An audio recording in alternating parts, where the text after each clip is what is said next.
नमस्कार दोस्तों, मैं आयुर्वेदाचार्य एवं डॉक्टर रमेश यादव आज आपको एक बहुत ही जटिल, बहुत ही कष्टदायक एक बीमारी के बारे में बताऊंगा जो एक आम समस्या है जिसका नाम है पाइल्स या मसा।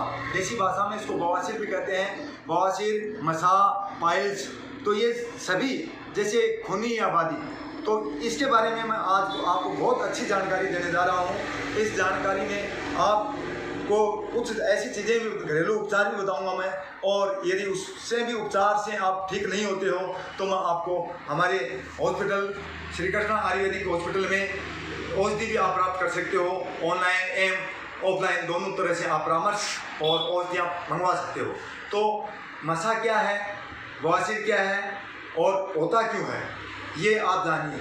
तो सबसे पहले इसका जो जन्म होता है ये पेट की समस्या से होता है। पेट के अंदर अमाशय की जो गर्मी बढ़ जाती है, अमाशय की गर्मी बढ़ने से धीरे धीरे कब्ज होना स्टार्ट हो जाता है, और कब्ज होने के बाद में उसके बाद में अम्बोसिस आम बन जाती है। अम्बोसिस है वो सभी बीमारियों की माँ है, और उससे कब्ज होती है। कब्ज होने के बाद में जैसे अपना फ्रेश होना, टॉयलेट है वो सही ढंग से नहीं लगता, और स्वस्थ आदमी वो है कि जो दोनों टाइम जो फ्रेश होता है।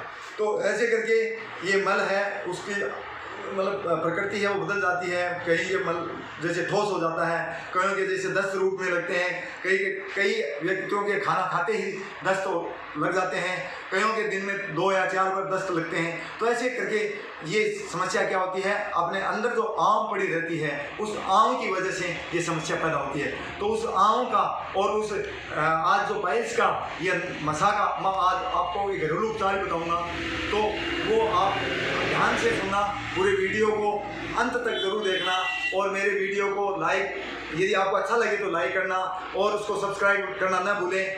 और कोई भी जानकारी आपको चाहिए, कोई भी परामर्श चाहिए, तो ऑनलाइन नंबर आपको डिस्क्रिप्शन बॉक्स में मिल जाएंगे। तो ऐसे करके ये समस्या क्या है, तो ये समस्या मैंने बताया अमाशय की गर्मी से, पेट की गर्मी से पैदा होती है। उसके बाद में कई व्यक्तियों के जैसे मस्से हैं वो फूल जाते हैं, उसमें दर्द होता है। कई व्यक्तियों के जैसे ब्लीडिंग होना स्टार्ट हो जाता है, उसमें खून गिरना प्रारंभ हो जाता है। तो जब ये समस्या धीरे धीरे बढ़ती जाती है तो पहले तो ये बासी जो होती है, बादी से फूलने लगते हैं।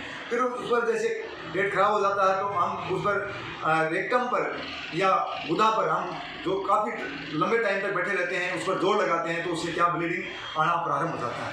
तो ऐसे करके हमें कुछ चीज़ें हैं, कुछ ऐसी चीज़ें हैं जिनको हम ठंडी चीज़ों का प्रयोग करना चाहिए। ठंडी चीज़ों का जैसे अपने घरेलू है, जैसे सौंफ है, सौंफ को हम भिगोकर भी प्रयोग कर सकते हैं और दूध के साथ भी ले सकते हैं। लेकिन जिस व्यक्ति के आम बनती है, अम्बोसिस बनती है, उसको दूध का प्रयोग नहीं करना चाहिए।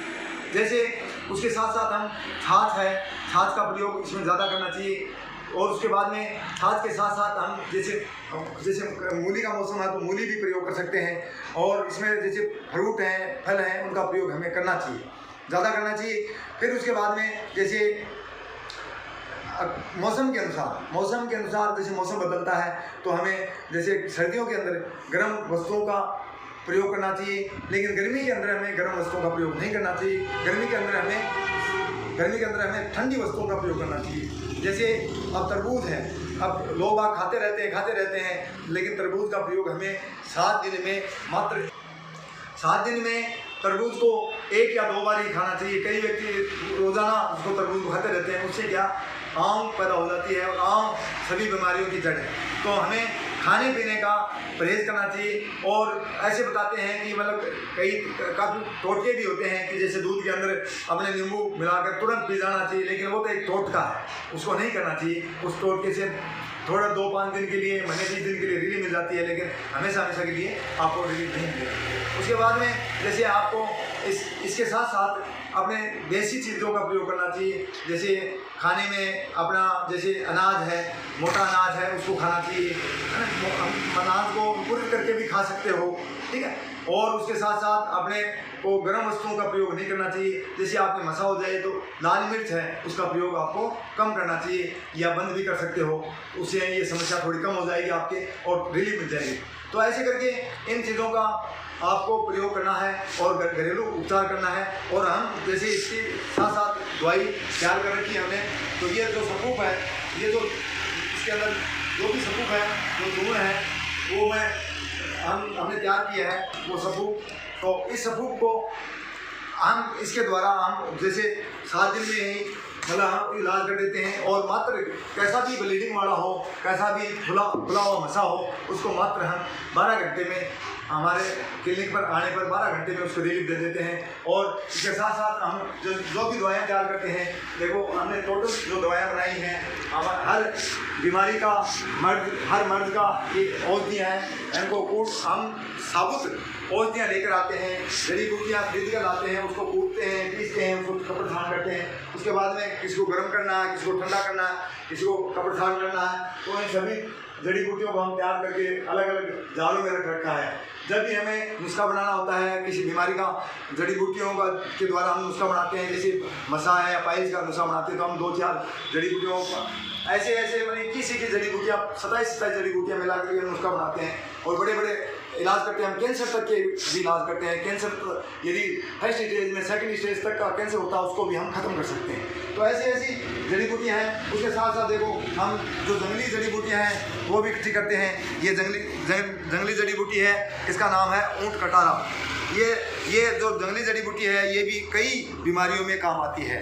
तो ये हम जंगल में जैसे इकट्ठा करवाते हैं, और इकट्ठा करवाने के बाद में उसको सुखाने के बाद में इसका पाउडर बनाएंगे, और उसको बीमारी के रूप में हम उसको काम में लेंगे। जैसे इसके साथ साथ मैं और दिखाता हूँ आपको, जैसे ये जो है धतूरा, ये धतूरा है।